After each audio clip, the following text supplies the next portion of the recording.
Staying with that story, I'm now joined by constitutional law expert Rebecca Sibanda to discuss the Commission's arguments.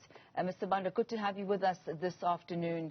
Now, when we hear what Advocate Ngcukaitobi is pointing out, that it's not so much about the former president not agreeing to appear before the Commission, but really that the crux of this matter is him defying an order by the Constitutional Court.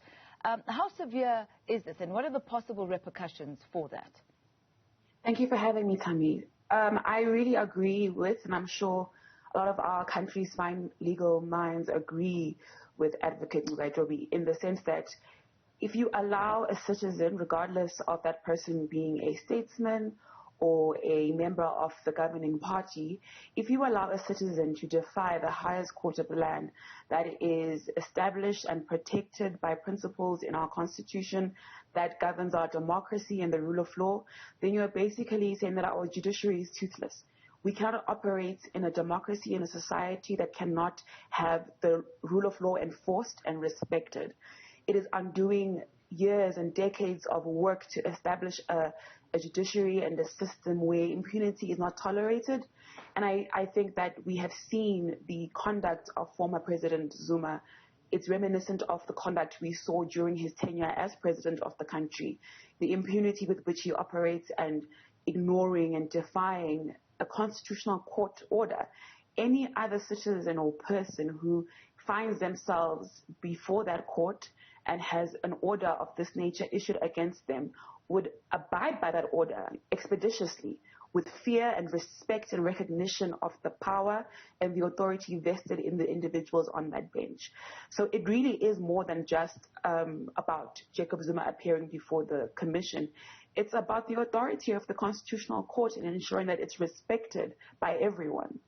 We further heard Advocate Ngcukaitobi saying that there are provisions that have been made on how to deal with situations such as this. If you could highlight those for us and what those provisions are. Like he said during his argument, you have to establish certain criteria to prove and show that a person is indeed in contempt of court.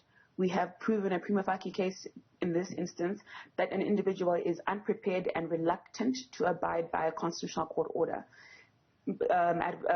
Former President Zuma has indicated through his legal representatives that he is unwilling to appear before the Commission and that he will exclude himself from proceedings that fall under the jurisdiction of the Court that include him. So those factors, along with the others that have been listed by Advocate Ngcukaitobi, fall within the parameters of contempt of court. They have been proven and they have been shown. He himself has been unequivocal in his expression of reluctance of appearing before the court, and that he doesn't abide by any summons to appear before the court or the Commission. All these mean that he then must be punished. Sanction must be given. And the sanction in this case that is being requested is not a suspended sentence. It is not a fine. 2 years imprisonment has been requested. And this is to show that you cannot just defy an order of the Constitutional Court. Jacob Zuma, even if the court should say that he must appear before the Commission, we have seen by the defiance of the previous order that he will not do that. So sanction, a punishment, a visible, severe punishment for this defiance must be given. One that will, show that the Constitutional Court still has teeth and that the rule of law exists and functions well in this democracy. Is there a legal precedence to a case such as this, perhaps not as high profile because, the former president is a very high profile individual, but is there precedence that can be drawn from to inform the way forward in this particular instance?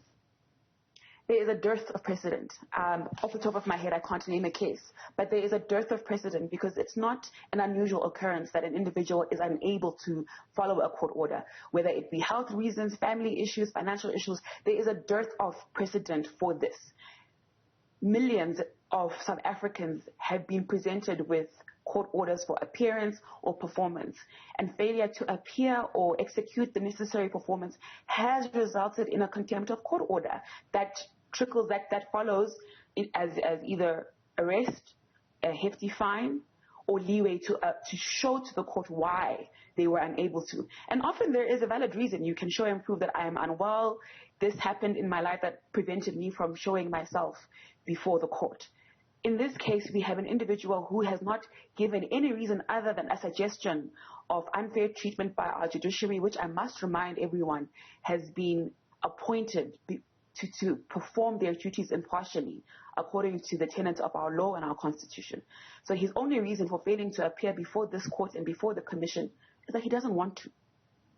So the insinuation that our judiciary is captured and unbiased is wrong, it is untrue, and it sets a dangerous precedent for individuals who find themselves before our courts, not just the Constitutional Court.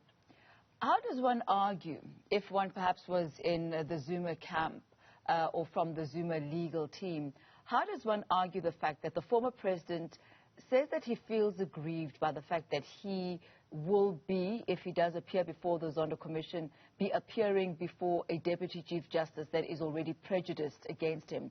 The fact that from his point of view he will not get any sort of a fair hearing, and that the outcome of the Zondo Commission, according to him, is in many ways somehow predetermined.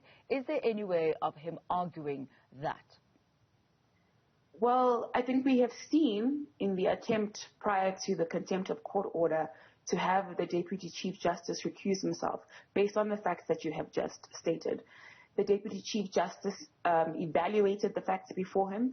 And I think it's important for us to remember that we're not dealing with a layman. We are not dealing with somebody who was pulled off the street and placed at the helm of this commission.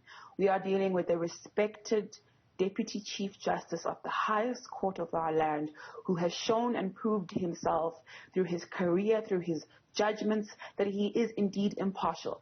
Above and beyond that, through the recusal process, facts, evidence was given that showed and proved that the Deputy Chief Justice was not in any way biased against Jacob Zuma. So aside from the Deputy Chief Justice's career and integrity, we have had a process within the commission for recusal, which was not successful.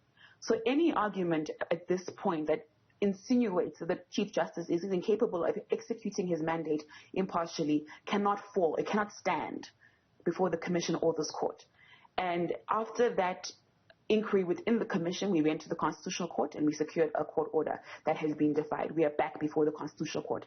This is definitely just a means by which to delay, as we have seen over the years, Jacob Zuma's accountability.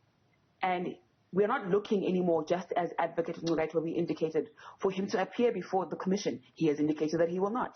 Now it's time for sanction. So there has been a judgment that's been reserved. We are expecting the Court to get back to the nation and to give its ruling. What are the options that are on the table? Yes, there is the 2-year sentence that the Commission has asked for, and that to display the severity of defying a constitutional court order. And there is the fine. Are there any other options that could perhaps come out from the judgment? The court could very well give another order for the former president to appear before the commission. I'm not sure how useful that would be, in the sense that we will most likely find ourselves before the court again, should that order be given, because the former president, again, has indicated that he is not going to abide by that order. So the court has the option, it's very well within its rights, to issue another order of appearance before the commission.